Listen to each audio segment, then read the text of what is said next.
तर सोपाकै हुन पर्छ जिता परदेशका छोरा छोरी देश फर्किन्छन् अरे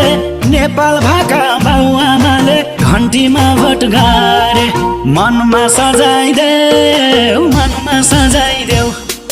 फागुन 21 चुनावैमा देशैभरिबाट घन्टी बजाइदेऊ फागुन 21 चुनावैमा देशैभरिबाट घन्टी बजाइदेऊ